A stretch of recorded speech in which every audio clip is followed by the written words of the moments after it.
And then we'll just do a quick intro. So did you want to acknowledge the traditional territory that you're zooming in from? I could. I don't have the exact verbiage for that, but I can say something. All right. Say, I'd like to acknowledge that I am recording this broadcast from unceded Indigenous territory, situated currently in the modern settler verbiage of Ottawa, Ontario. Awesome. And okay, I'm going to let you take that again from the top. So Okay. I will do a quick intro, and then we'll hit it. I haven't done a recording in a while. You're on the radio all the time, or you're on media all the time. Yeah. I've been hearing your interviews in the morning, which has been great. So lots of airtime for you, hey? Yeah. Yeah. It's a bit much. It's a bit much. It's a bit much. And you're using your professional setup. And my dog's here. If he starts barking, you'll know that I'm actually at home. So. Okay. All right.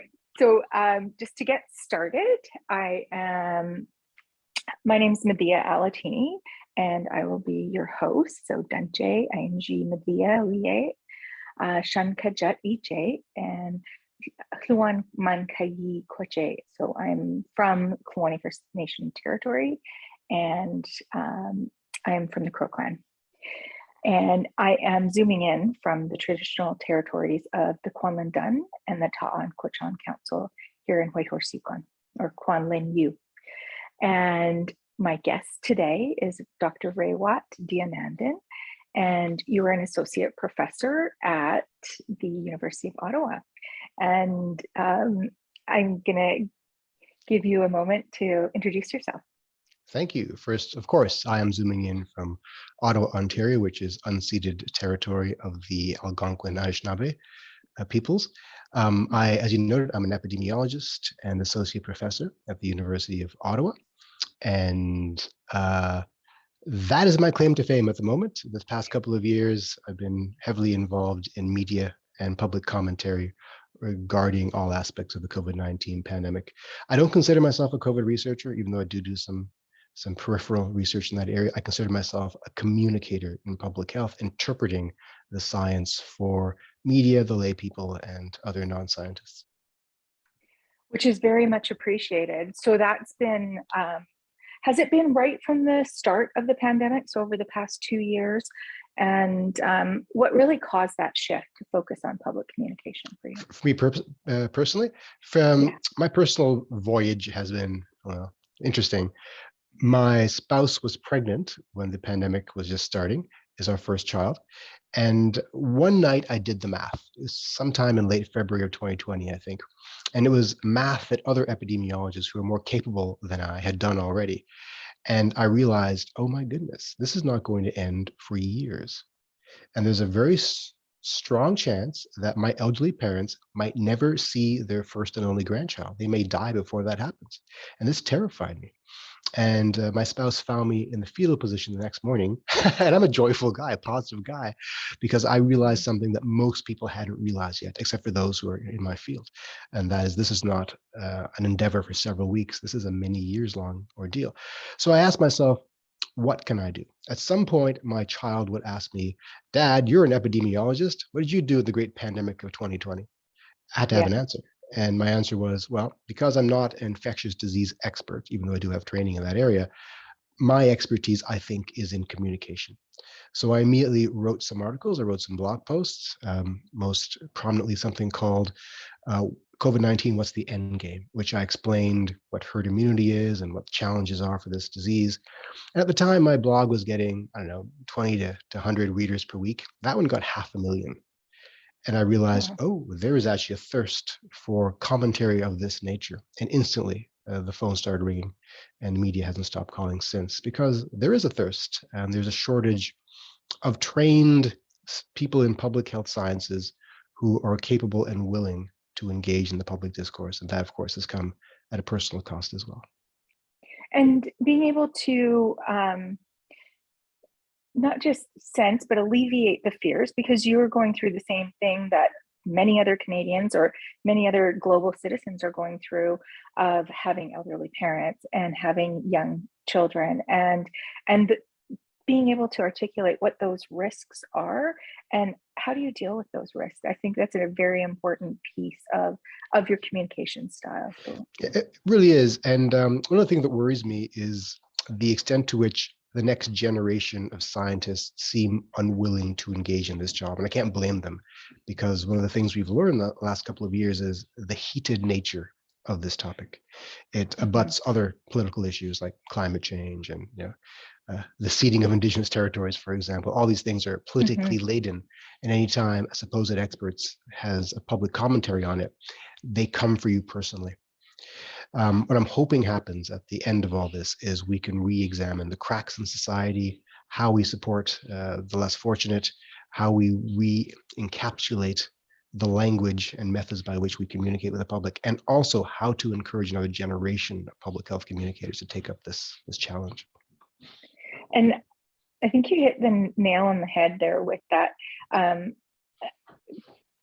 Increasing or leveling the playing field, that piece of equity, it needs to be really threaded throughout the conversations that we have, because we're not all starting from the same place. And your dialogue is, you communicate in a style that it's heard by many, I think. So very kind of you to say, but I mean, didn't mean to cut you off, I'm sorry. No. One of the things I've been saying for a while is pandemics have a way of exacerbating the existing cracks in society. I stole that line from somebody else. I've forgotten who, but it was such a prescient and perfect encapsulation of the challenges of global crises like that, that I jumped on it, and I've been saying it again and again and again because it's true, and we saw it happen. And these cracks in society are racial, they're gender-based, they're predominantly socioeconomic, and they're ideological. And what we didn't foresee was the extent to which some disingenuous, ill-meaning powers would deliberately exacerbate those cracks by pushing COVID misinformation, vaccine misinformation, trying to create division in society, when in fact there is not a great deal of division around these topics generally, that there's a perception of them. One thing I hope happens at the end of all this is we take the time to fix, or at least attempt to fix, these divisions, these cracks in society, so that we are not as susceptible to the next crisis. And the next crisis is coming, of course, as it always is. I know. When we're one of the questions that I had lined up was, where do you think we are in this pandemic? All right, you know what? I get that question every week, and I think depends on what you mean by pandemic. There is the global declaration of pandemic. I think we're probably nearer to the end than to the beginning of the global declaration. And the reason for that is the deaths globally seem to be falling. And not just because of the decline in the wave, there seems to be an overall declination in deaths, suggesting that the combination of population immunity and vaccination-based immunity, and maybe the seasonal aspects of the virus, have finally gotten to the point where the emergency is dwindling. So perhaps by the end of this year, next year, the pandemic would be declared over. It doesn't mean the crisis is over. The disease is not going away, and it's here for the duration of the human life existing on this planet, probably. Doesn't mean we're going to be terrified of it forever. It just means that it's just one more coronavirus we're going to have to deal with. Just like the other coronaviruses that we deal with right now, at one point in history, were global emergencies, but they're not anymore.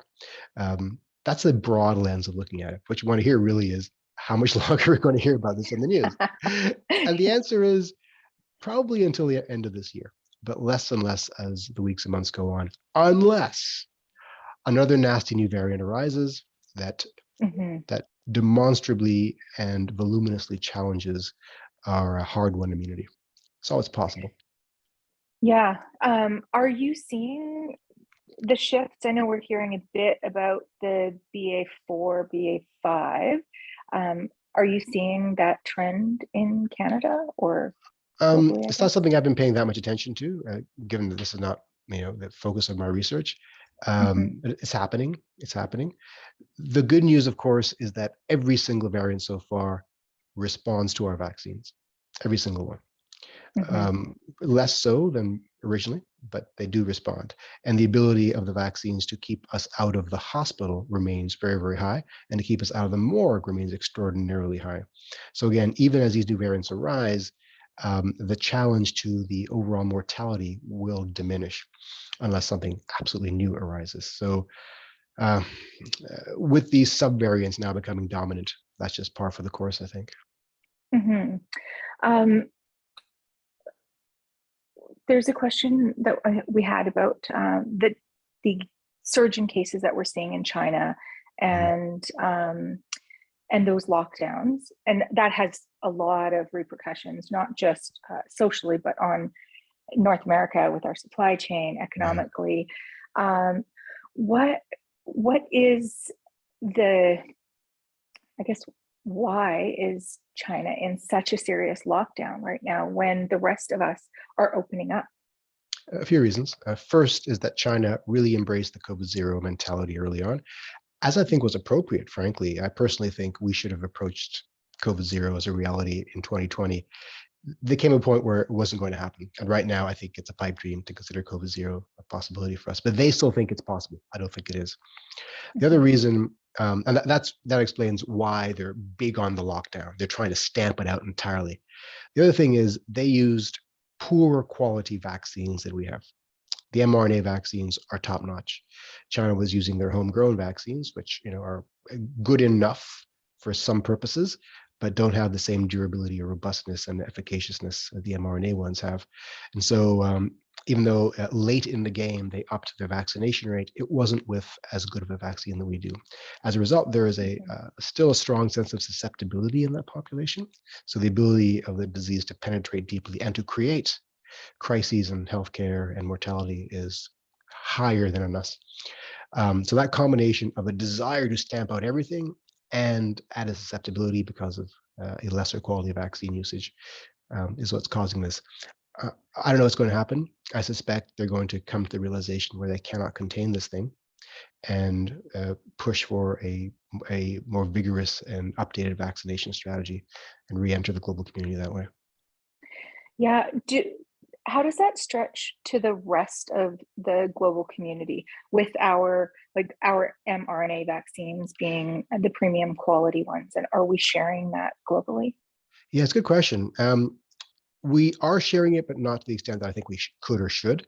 The production capacity of mRNA vaccines is not as great as with the viral vector vaccines, which is what AstraZeneca uses and Sputnik V uses, for example.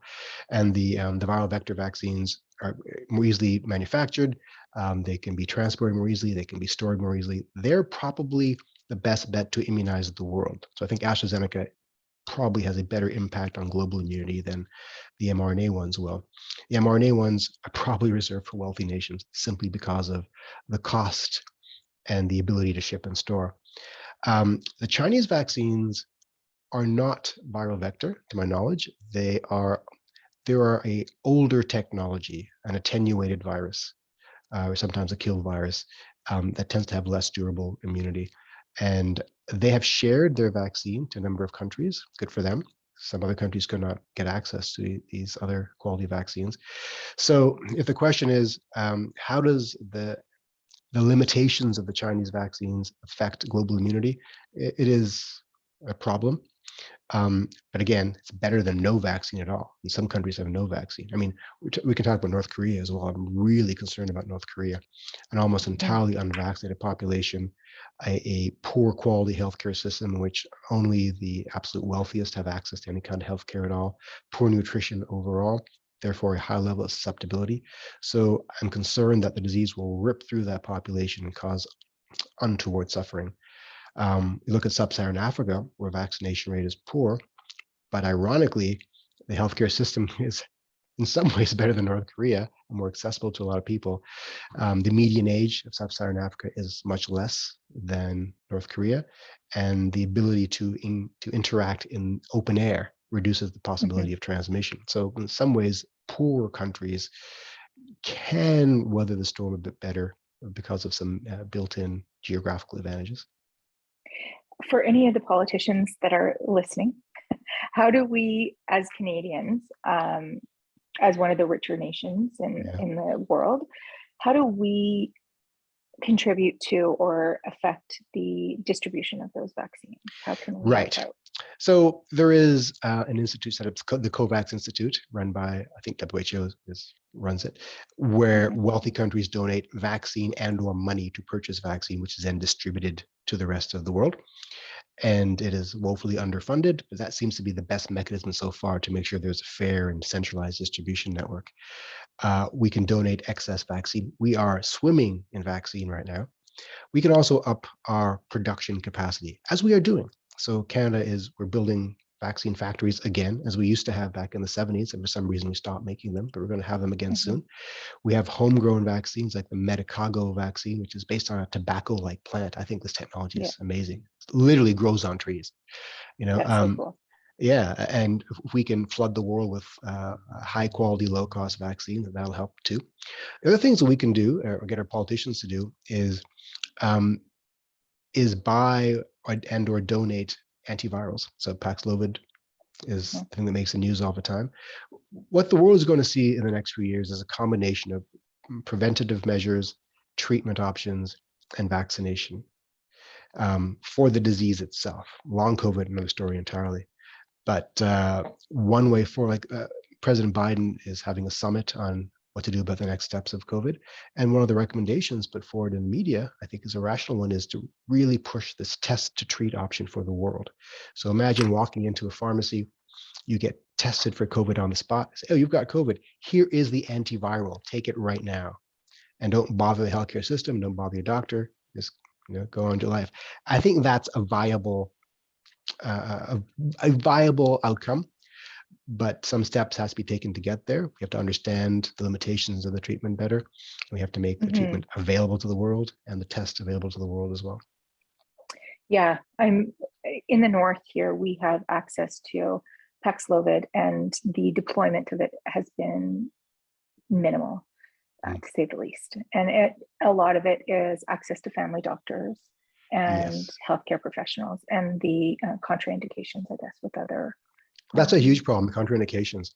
The people who mhm. need it the most are the people less able to take it, so because of drug interactions. You Yeah. need the pharmacological profession to get more deeply involved. Not that they're not involved right now, but they should be the front Mhm. line. So the pharmacist who gives you the drug has to be the one who checks, oh my goodness, you've got these drugs going on too, you can't take this. Yeah. And my spouse is a family doctor. She gets endless requests for Paxlovid all the time. The amount of time she spends checking that drug interaction list is debilitating. Yeah. It'd almost be nice if people had a pre-screen that they could go through.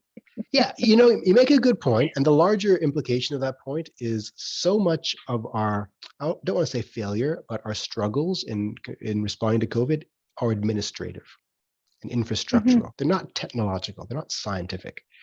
Often it's a combination of political will, resources, and administrative burden, and Yeah. those are the things we can fix. Exactly. Yes. We see that with our the ease that First Nation governments in the North have been able to implement and respond quickly. Um, is it's night and day compared to what the territorial government is able to respond to, because they're a larger bureaucracy. They have um, more checks and balances, or more strict rules in place It's amazing, than a isn't it? First Nation does. Yeah, yeah, it definitely becomes an impediment to um, In responding some quickly ways, in an emergency. Yeah. our democracy has been our biggest weakness in responding to a pandemic. Our Mhm. strengths, our values are our weakness, which is a painful thing to me to say.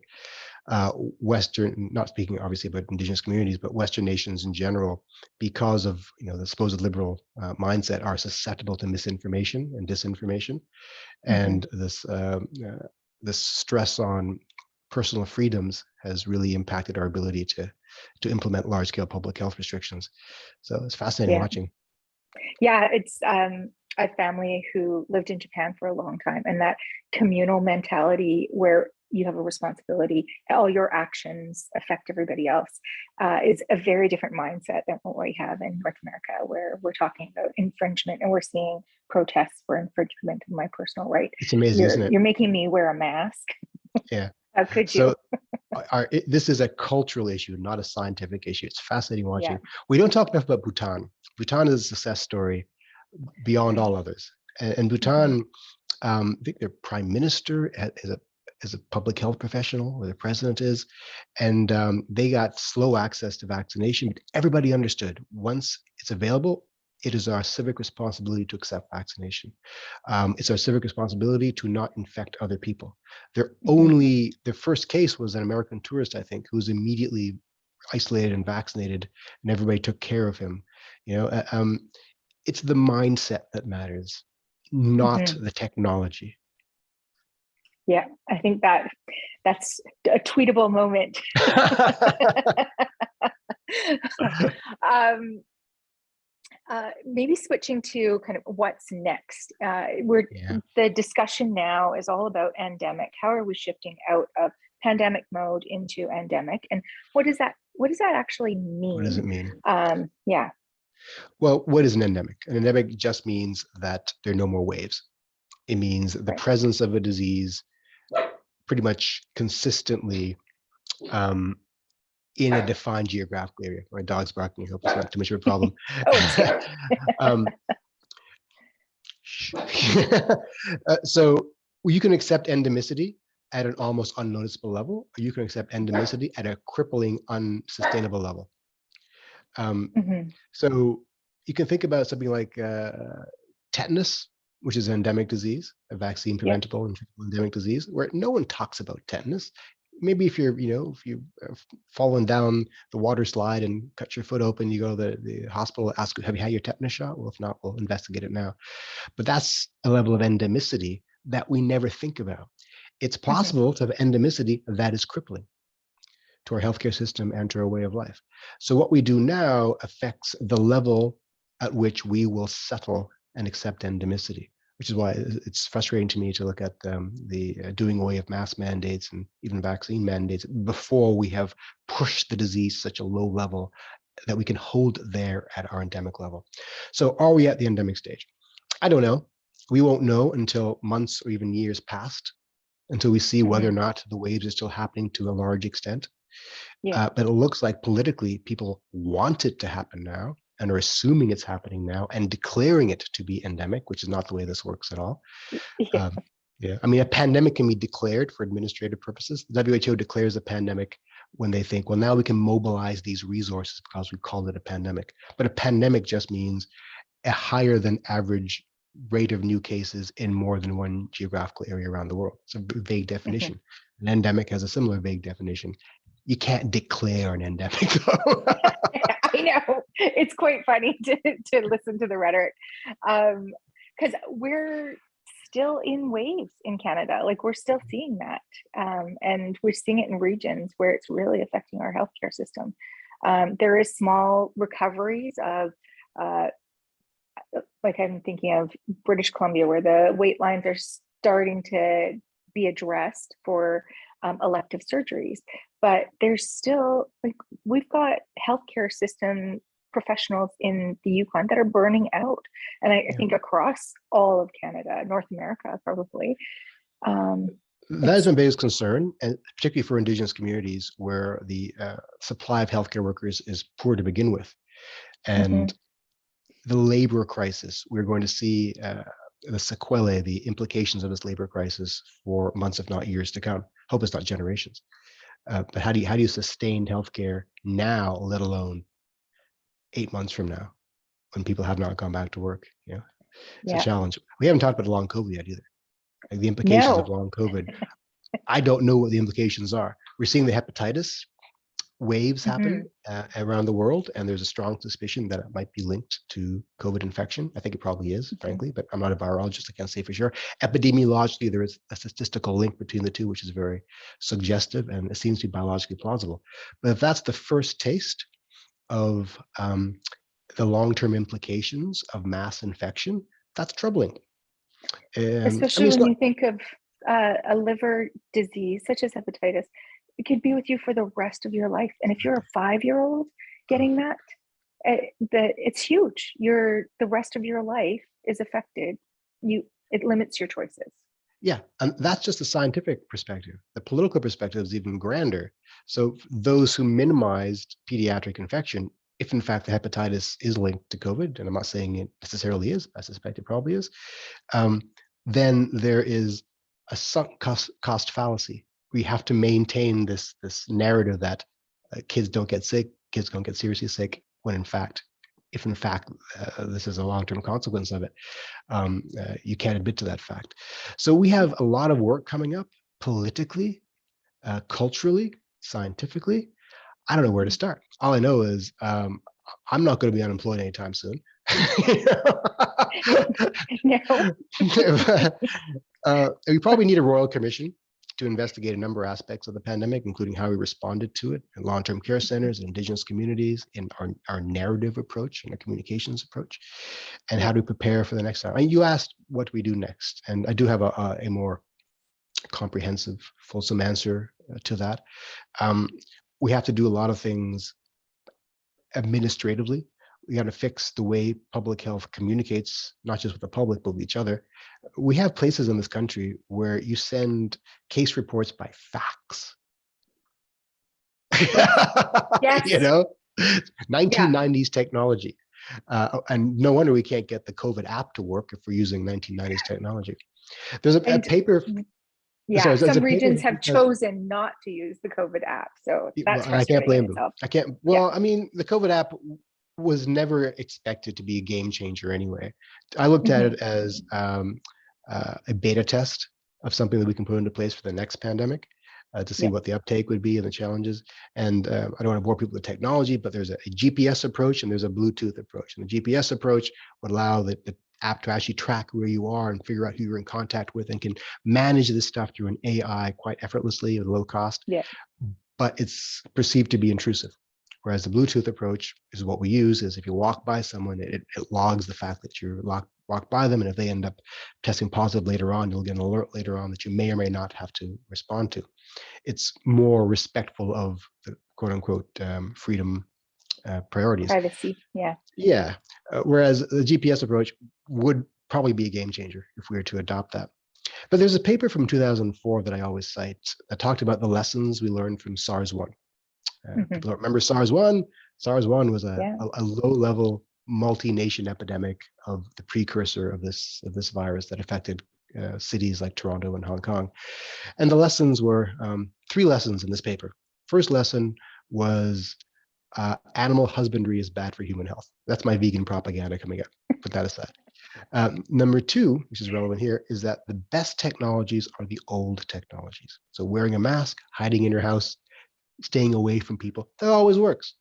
You know, you don't need Paxlovid. You don't need necessarily the vaccine if this other stuff is available to you. And number 3 was communication is essential. And they were talking mostly about communication between institutions. But what we've learned in this pandemic is how you talk to everybody is essential. And that has been so incredibly broken. And I really hope that we focus the next few years on fixing our ability to engage with the public. And that takes our conversation like right around to the first thing we talked about, which is the cracks in society. And these cracks have been able to be exacerbated because of underlying distrust and mistrust issues. So we have to fix the trust issues before we can fix the communication issues. In other words, we got to fix everything to fix anything. Yeah, it's so true. Like being able to, because here in the Yukon, we have had a lot of communications with our communities, our Indigenous communities, our community as a whole, and it takes so many layers. It's on social media, it's on, and it's repackaging some of those. I think of Dr. Teresa Tam and her interviews. It's repackaging those in the snippets for TikTok or for Instagram, but in a way that gets seen by the target audience, because not everybody's logging in to watch a 45 minute presentation. I'm always eager to talk about how to communicate public health.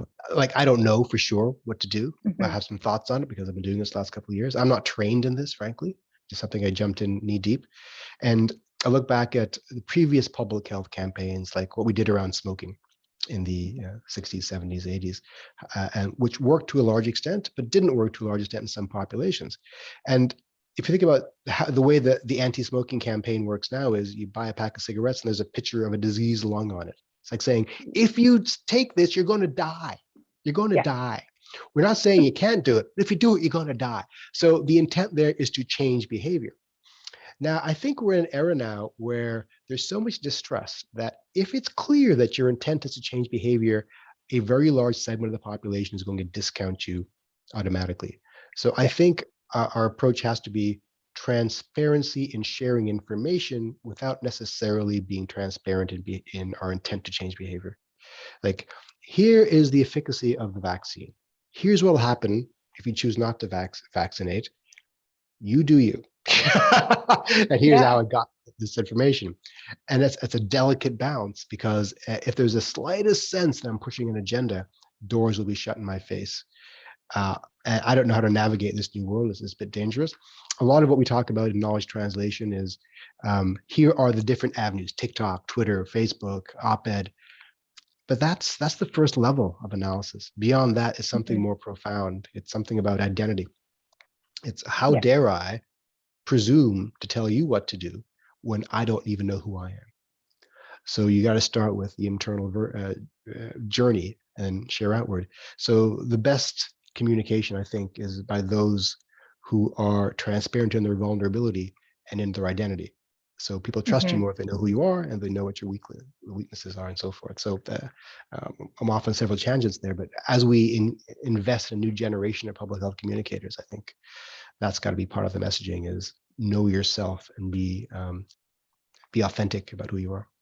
And I think because we're having these discussions right now around how do we communicate the risk of the fall flu pandemic, or right now we've got COVID and it's RSV that's hitting RSV. communities. Influenza really. A apparently is one of those too. Yeah. Right. Part of that too is also communicating the limitations of science. So is it possible that 2 years of self-protection is causing a rebound of extremely high RSV rates? It's possible. I don't know what the mechanism will be necessarily, but we have to be open to that possibility. And so the COVID minimizers was like, you caused this with your lockdowns and your public health. Okay, maybe, but to prevent these accusations, it would have been useful if we had put forth the rationale for recommendations. This is why we think we have to do these things. This is what we know and what we don't know. And science isn't about certainty. Science is, given the information I have now, this is my best recommendation, with the caveat that all this is true until further notice. And I think that's the hardest thing for people to absorb, is this is what we know right now. This is right as of right now. And that's a hard thing to accept, because people want to know the answers going forward. Exactly. That crystal ball. And I think that comes about because of the way we have talked about science in the past, how it's portrayed in the media, the all-knowing person, you always go to all the answers. No, a scientist is someone who looks for answers and changes their idea as more information comes in. We should have more respect for people who change their minds than less. More respect. The mask thing was a big boondoggle, because so many came out early on saying masks are pointless. And then a week later changed their minds. Like, actually, we're wrong about that. So the vociferousness with which we express these things must be toned down to some extent. And I'm guilty of it as well. I'm a vaccine evangelist. But I have to tone down my rhetoric, understanding that as new variants emerged, the vaccines weren't as effective, or they're doing different things now. Yeah, they're still pretty effective, though. So very effective, yes. Very effective to keep you out of the hospital, out of the morgue. To reduce transmission, they're less effective, but still worthwhile. And we've got, just this past week, we had the availability of fourth dose for individuals over 50 being allocated here in the Yukon.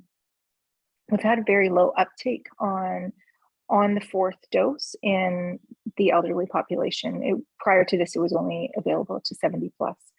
Do you know what the percentage is?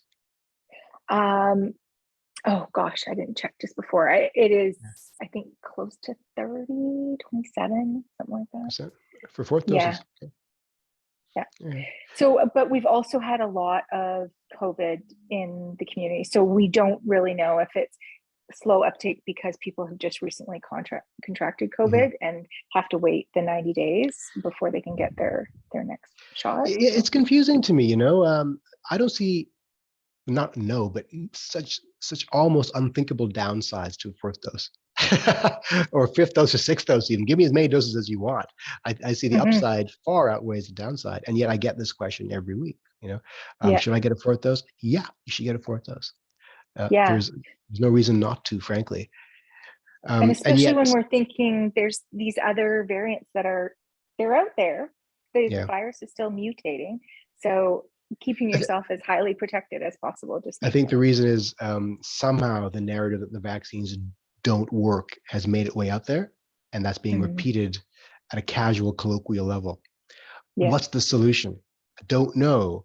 I've been talking to so many people about this, how to combat disinformation or misinformation, and at the policy level, targeting the people who create disinformation, that's easy and obvious. There's some countries who are literally creating troll farms specifically to flood this country and our allies with disinformation. But how do Yeah. you overcome, you know, the guy who's pumping gas next to you says, "Yeah, here to the vaccines, you know, give you rabies." So I think what we need is trusted figures to speak out publicly on things, and that's the only way Mhm. forward, because distrust is a fundamental problem here, and you got to find people who are still trustworthy to put forth these messages. Who does Mhm. that who does that leave? I don't know of any trustworthy people that, that the nation would embrace. Well, Has to be community by community. I think so. Yeah. I think it does come down to who who are people going to listen to in your Yeah, community. you said that well. That's exactly And it. Who are you going to listen to? um so thinking of that in our First Nation communities, and not just in Yukon but across Canada, what would be some of the recommendations? I know we talked about masks and Yeah, distancing, that old technology, but what could what protective health measures could be put in place or should yeah. stay in Good question. place Very good as we're question. going through this?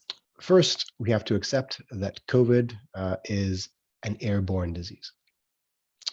People don't know there are different ways of catching a viral respiratory infection. One of them is touching surfaces and having someone else touch that surface and touch their face. We don't think that's a major way that people get COVID anymore. Maybe a handful of people have got it that way, but it's not profoundly important. So washing your groceries, stuff that a lot of us did back in the day, probably not as important. Mhm. Deep cleaning, not as important.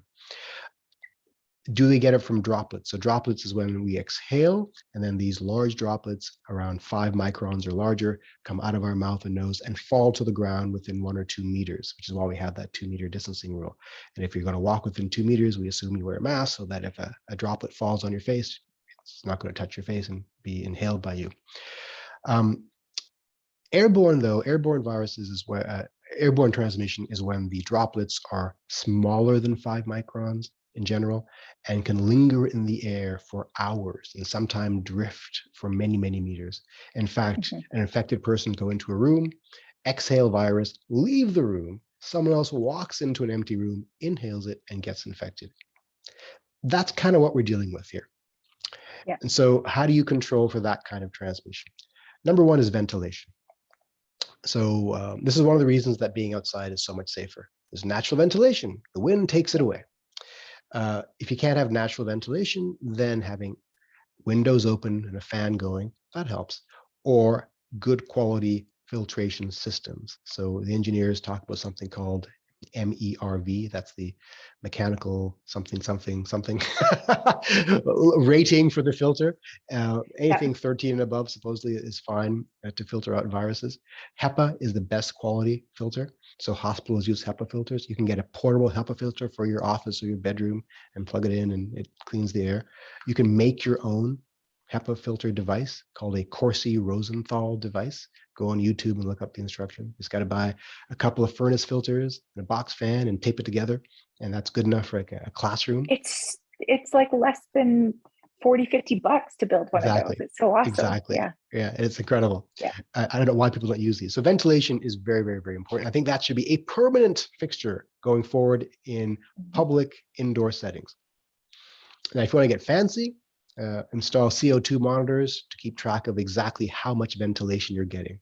So in general, we're looking at the number of nanometers per meter squared, I think, of CO2, and that tells you how much ventilation is coming in compared to the outside air. For a while there, we talked about plexiglass barriers. I don't recommend that. That was to control for droplet transmission. If you're talking to someone at a ticket counter, your oral spray doesn't get on their face. Speaking moistly. Speaking moistly, exactly. That's great for a teller environment, like a grocery store or movie theater. That's great there. But at a place where you're going to be with people for hours on end, it actually is deleterious because it affects the airflow. So you can be trapped in with someone for a long time. An airborne transmission is like smoking a cigarette. That's what aerosols are. So you can visualize someone behind a plexiglass barrier smoking a cigarette, exhaling, and seeing the smoke go over and land on you. So it doesn't That's work such a that good well. visual to have. Yeah.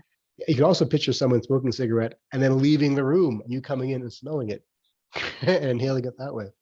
Yeah. So plexiglass I don't recommend. Symptom checks, I think, still do a good job. Now, can you get it? Can you transmit it asymptomatically? Absolutely. It's just less likely. If you're symptomatic, you're more likely to have sufficient viral load to be passing on to other people so that they can intake a infectious dose and get infected that way. So if you're an employer, discourage your symptomatic employees from coming in, but also incentivize that by making sure that they get compensated. Right. So I think paid sick leave should be something that every province and territory makes mandatory. Those are my socialist credentials. So disincentivizing people from going to work and going to school while sick is a good idea. If you are sick and have to go somewhere, wear a mask. Not just any mask, wear a respirator. A respirator is a kind of tight-fitting facial mask. N95 is a respirator. A KN95 is a respirator. They don't have to be hospital grade. They don't have to be fit tested, some people claim. A fit test is when you pay someone to make sure that this mask is so perfectly sealed around your mouth that nothing gets in or out. That's what doctors and nurses have to do, fit test it. Right. We don't have to do that. Just getting one at the local store, KN95s is good enough because that helps control not just the source, someone exhaling stuff, but also incoming. If you're walking through a cloud of aerosols, you're less likely to be able to inhale that way. I want to say that masks are not perfect defenses. This is one of the pushbacks people always offer. Well, I wore a mask and I got sick. Yeah, it's not perfect, but the probability of you getting sick if everyone around you is wearing a mask is actually quite low. So when we think about mask wearing, we're thinking about who's wearing it, you or the source or both of you, how long you're in their proximity. That's important. If you're wearing a poor quality mask in a room with someone infected with Omicron, for example, you can get infected in a matter of minutes. If you're wearing a high quality mask with that same person, it will take hours to get the same dose.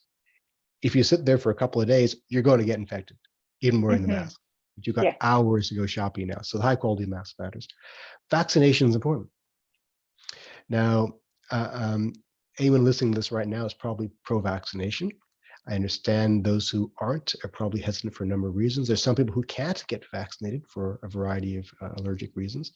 But if you are eligible, I recommend not only you get vaccinated, you get vaxxed to the max.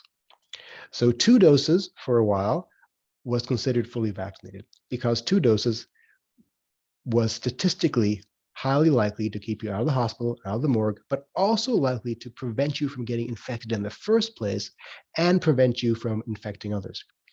Now, with Omicron, that last part has dwindled significantly. It still keeps you out of the hospital and out of the morgue. It's just you're still going to get it if you're get sufficient infectious dose and maybe passed on to other people, although you won't suffer as much. With 3 doses, the ability of the vaccine to prevent infection and transmission is restored considerably. With 4 doses, even more so. So the more boost you get, the better ability you have to avoid infection in the first place, which is what we care, which is useful. At a population level, we care about that because that prevents the penetration of the disease into your community. So talking about communities, if you can't be vaccinated, if you're a child under 5 or 2, for example, under 5, for example, like my kid, I would like that child to only interact with people who are vaccinated, because even though they can still get it, it's just less likely. We're talking here about probabilities. And those are the main reasons, main things, frankly. If you keep an eye on the transmission rates in your community, you can make risk-based choices as well. So if the transmission rate is through the roof, it'll find a way. The disease will find a way through your defenses. If it's moderate rates of transmission, you can be a bit more confident in the risks that you take. So you can, go to that patio party if the rates are under control at the moment. If the other factor, it's through the roof, I would say I'd stay home until things are under control. I think our rates have been, because we're not getting everybody tested and we're using a lot of rapid antigens, our rates are still quite high. They had reached like 47% there, but I noticed your test positivity rate was quite high. I think last I checked, Yukon is 29% test positivity rate. The national average is 12%. I know, of course, test positivity rate isn't the most perfect measure. It's, for those who don't know, that's the percentage of tests that come back positive, but it gives us a hand-waving argument about how much the disease has penetrated into the community. So it sounds like there's some deep penetration happening.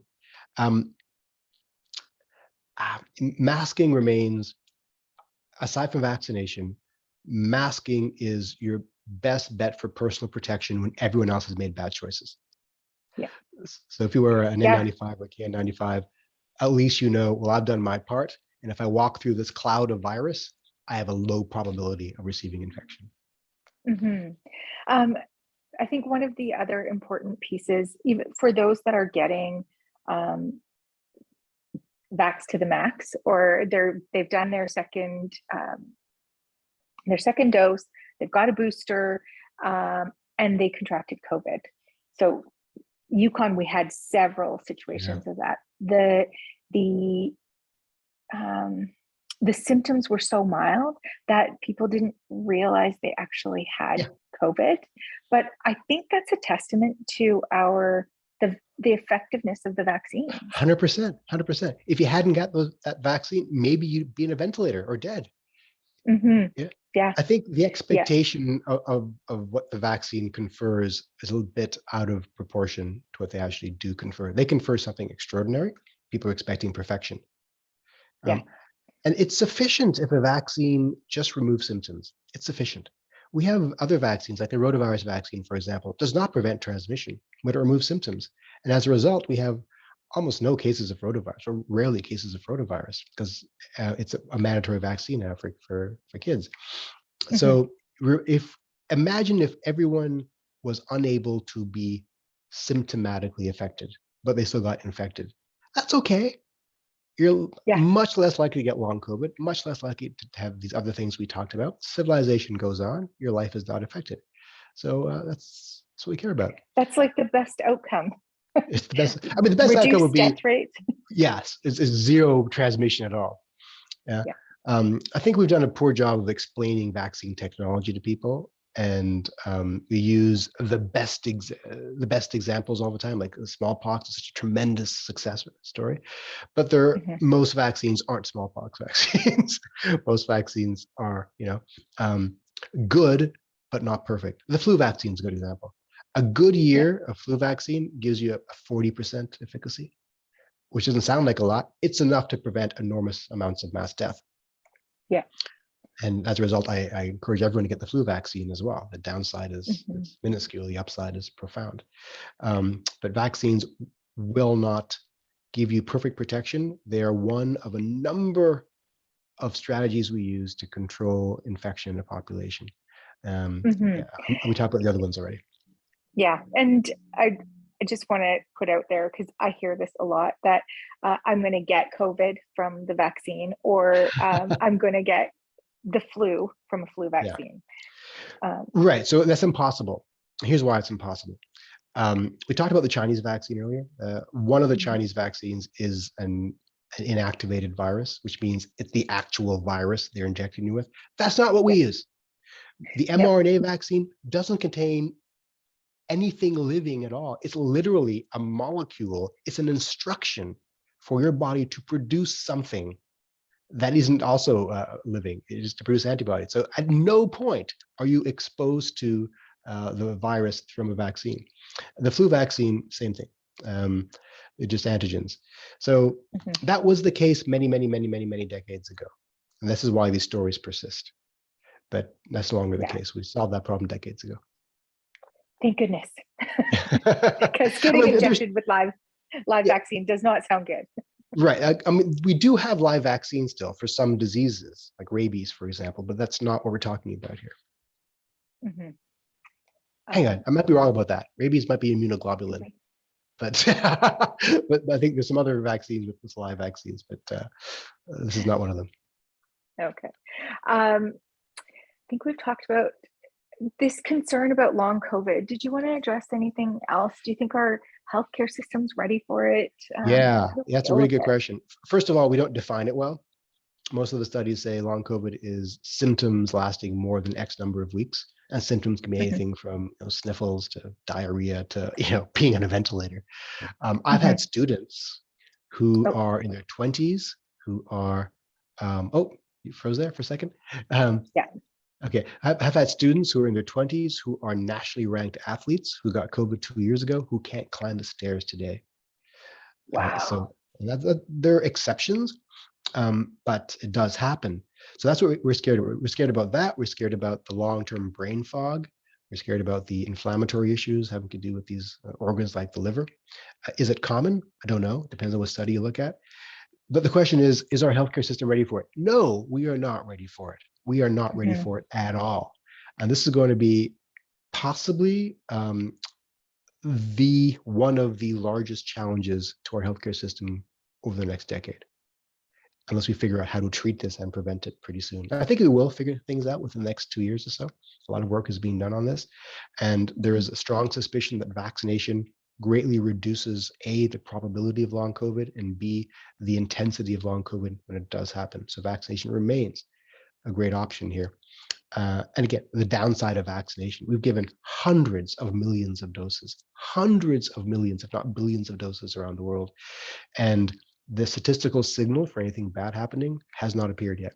Yeah, there've been a handful of cases of some bad things, but they're so extraordinarily rare that it's not worth worrying about if you're not someone with a pre-existing susceptibility to vaccination issues. But the long COVID thing is troubling, and it's particularly troubling amongst children to me because we don't study it enough. And this narrative around children being superhuman when it comes to this disease is, I think, preventing some of the studies from taking place, because often we don't know when children got infected. Yeah, because if they go to daycare, they have the sniffles a lot. Yeah. I've got little nieces and they get the sniffles. Yeah, like my kid just turned 2, and every sniffle I could look at him funny. It's a COVID. And how do you swab a 2-year-old? It's kind of hard. And also, I mean, testing for the antibodies is challenging too, because after a number of weeks, the antibodies may not turn up on a typical antibody assay. It doesn't mean that person was never infected. It just means you missed that window when the infection was detectable. So all kinds of technical challenges here. We can talk a bit about rapid tests as well. I mean, rapid tests, I'm a big believer in rapid tests. Love them a lot, but they have limitations. People have to understand when and how to use them. Rapid tests don't detect the same thing as the PCR tests. The PCR tests detect the presence of the genetic material of the virus to an extraordinary amount of sensitivity. So maybe you were infected weeks ago, but you've recovered, but there's still some residue left. The PCR test will detect that. Or maybe you just got infected this morning and you're not producing anything bad yet. The PCR test will render a positive result, and you only get seriously sick 2 days from now. That's useful. The rapid antigen test detects something different. It detects a protein on the surface of the virus that must be in sufficient quantity to trigger a rapid test. Mhm. So you could test positive on a PCR, but negative on a rapid test until you develop sufficient viral load to test positive on a rapid test. That disconnect is why many people claim that rapid tests aren't as sensitive as they need to be. I disagree. Rapid tests are sensitive when they need to be sensitive. If you test positive on a rapid test, you've got so much viral load, you are a threat to other people. So stay home. Yeah. If you test negative on a rapid test, there's a very strong possibility that you still have the virus, but you're not yet a threat to others. So you might be safer to do things. And one way to reduce that uncertainty is to test again the next day and to test again the day after that. So the more we test, we call that serial testing, the probability of failure reduces. So rapid testing Mhm. comes down to how you use the test and how you interpret the results. They're not the same as PCR.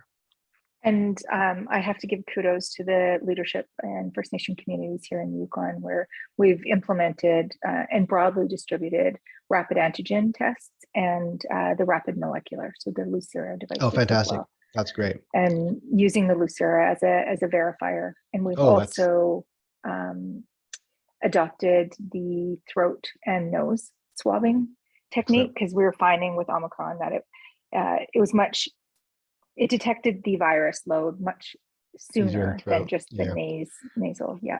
Throw in a rectal swab, you're good to go. Just make sure the order that you do it is. Yeah. Throat, nose first. Yes. I do want something about vaccination rapid testing is a little concerning as well. Not concerning, but confusing. Michael Mina, who one of the great champions of rapid testing, brought this to public awareness some weeks ago, tweeting about it.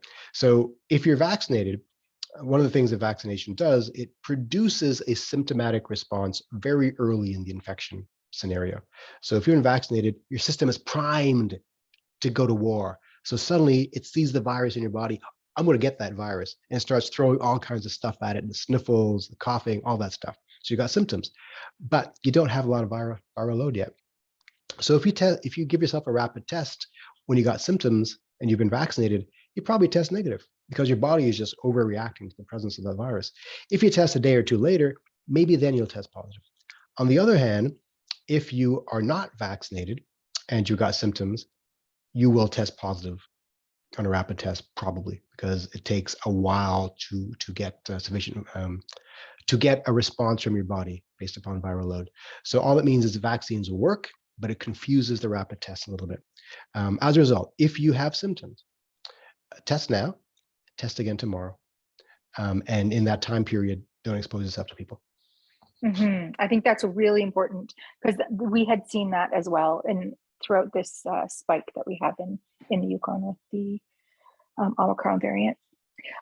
Just before we wrap up, I wanted to talk a little bit about your research and how your research prior to the pandemic was about how public health integrates non-standard data points into understanding disease epidemiology.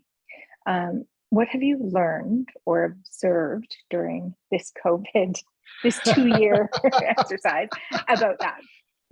Oh, that's a pretty interesting and broad question. So a lot of my research prior to COVID was on using non-traditional data to make insights into disease, like administrative data, for example. With COVID, that's been a critical kind of approach, because we've had to throw so many different kinds of data sets into understanding things. Excess deaths, for example, became critical in understanding the true impact of COVID, especially in places where policy was different. There's a new study out right now looking at global excess deaths due to COVID. It's controversial. It found that the German excess deaths were way greater than the UK excess deaths, but that's probably wrong, because just that previous year, Germany had very, very low number of deaths, and so that there's an artificial sense of an increase in deaths. They probably did Sweden wrong, because Sweden had a lot more excess deaths than we think. The use of wastewater has been triumphant. So that's an untraditional, but now going to be probably a permanent fixture in our public health infrastructure. So if you don't know, wastewater is essentially sewage. People poop into the sewage system, and we test the water to see what they're pooping out, because COVID does appear in feces. And that's done by comparing the concentration of the viral signal to the concentration of an inane virus that's there all the time. So you account then for dilution effects of rainfall and things like that. That's been profoundly important, especially as our testing has diminished. Wastewater becomes more and more important. As an aside, I'll say one of the ways we track the presence of COVID now, because we can't really test that much, is wastewater and sentinel surveillance, which is when we use certain key places in the community, like hospitals, to test everybody, and test positivity rate. And you use all that together to model to get a sense of how things are coming up and down. Looking at hospital rates has been very important. So hospitalization rates has been a key metric for understanding not just the impact of the disease on a community, but also how present it is. If you don't know what the testing is like, well, you can get a sense of it based upon who's coming through the hospital doors.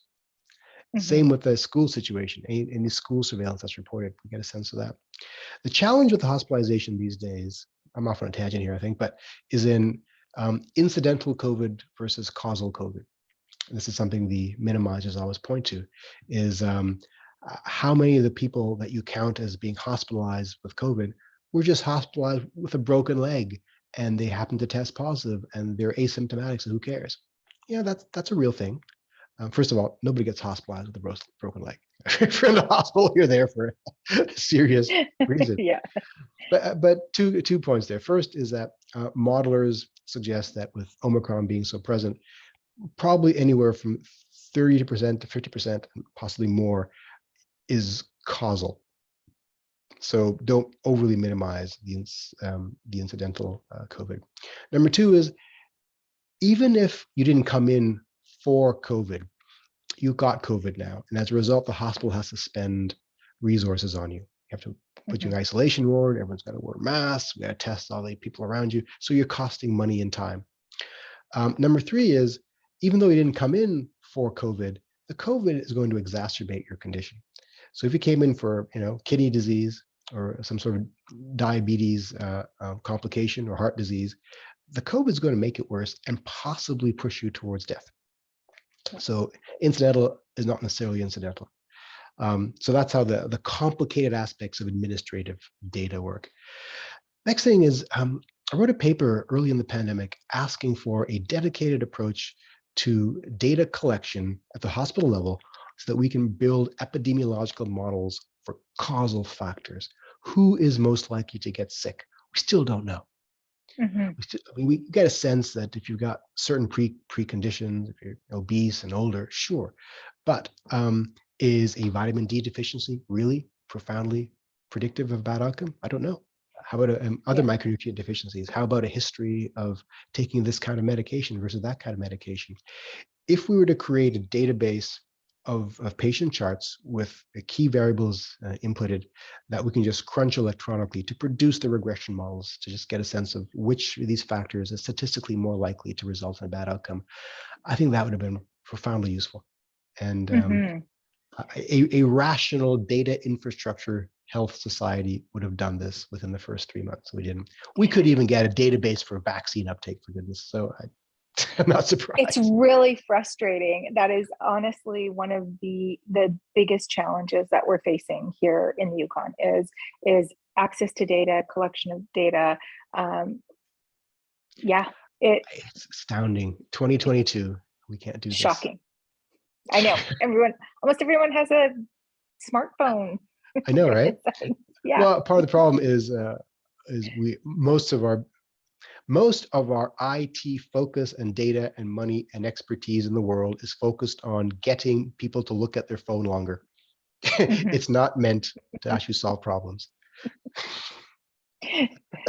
We need a different algorithm there.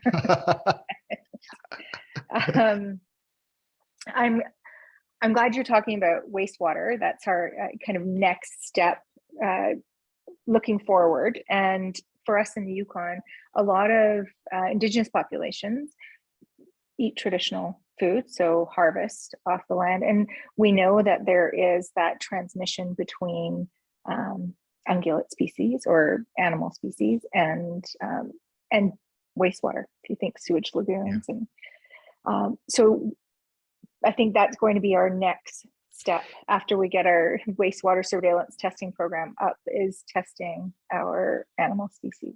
Yeah, that's interesting. I hadn't thought about that.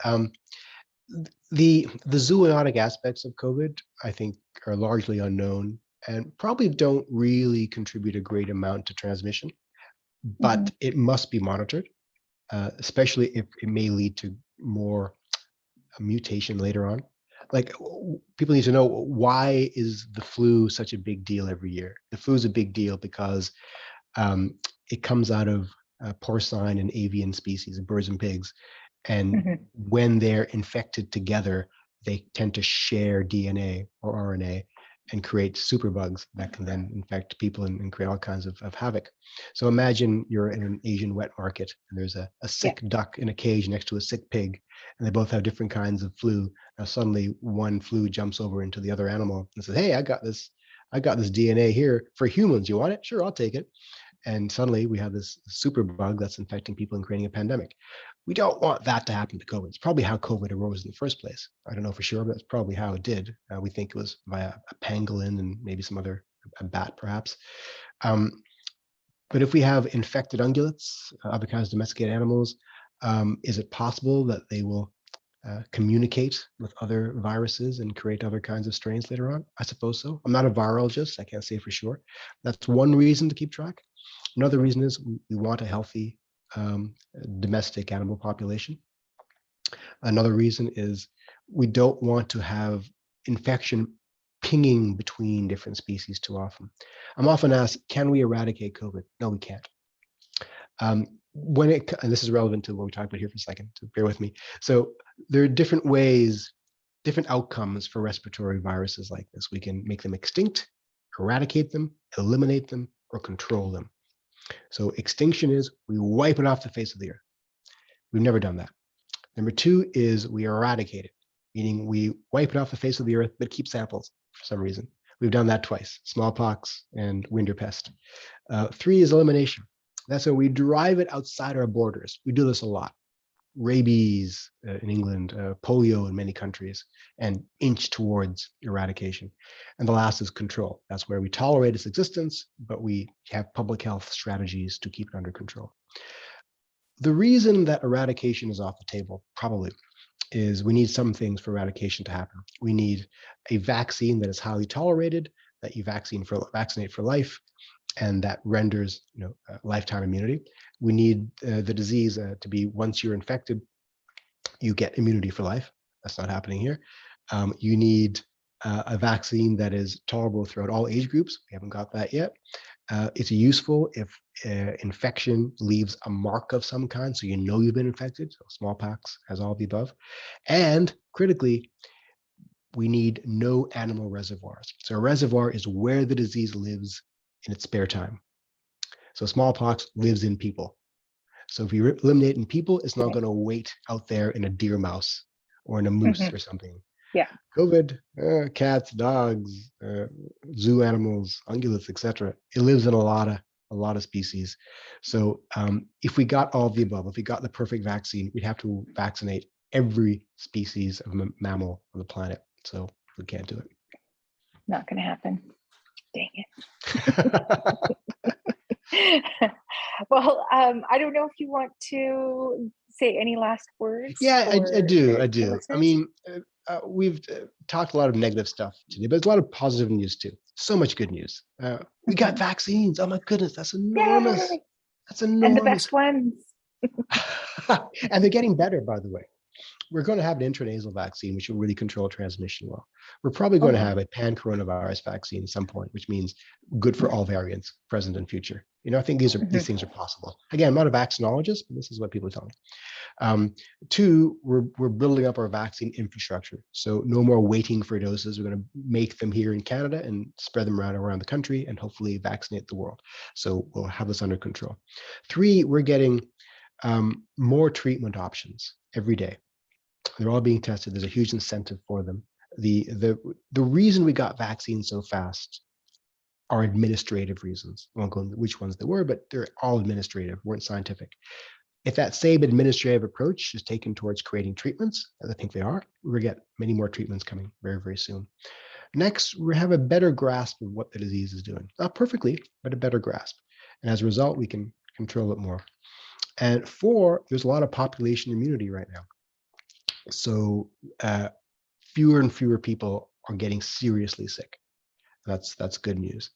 And 5, this has never been an apocalyptic event. There is Russian flu or Asiatic flu back in 1890, I think it was. That was one of the most fatal flus ever. We're not sure which pathogen caused it. Some people think it was a coronavirus, OC43. Don't look that up. I think it's OC43. And the reason they think that is one of the symptoms of Asiatic flu is loss of taste, which is what. Okay. Yeah. And the thing about OC43, even though it might have been the cause of this horrible pandemic in the late 1800s, today it's one of the causes of the common cold. Mm-hmm. So sufficient amount of population immunity has built up such that the disease is not something we think about enough. Now, what this means is it's possible that this disease is just a new common cold entering the human experience. It'll take a while for it to reach that status, and newborn babies will always be a little bit susceptible unless their mothers give them antibodies. But this, again, is not an extinction level event. It's just something that's you got to get used to for a while. Just a little while. This is just a blip in history, right? I think so. I think so. Yeah. And if we all work together, we'll come out of that this is the lesson relatively here. This is a test of our will and our ability to sacrifice for each other for a short period of time. We failed that test, but we know now what the test is. And when the next exam comes about, we got a cheat sheet. Yeah. So thank you so much for sharing your time and your expertise and all of your knowledge. I really appreciate it. And this will be posted soon. Yeah, it's my pleasure. Thank you so much. Thank you. So was that good? Great. Yeah. All right.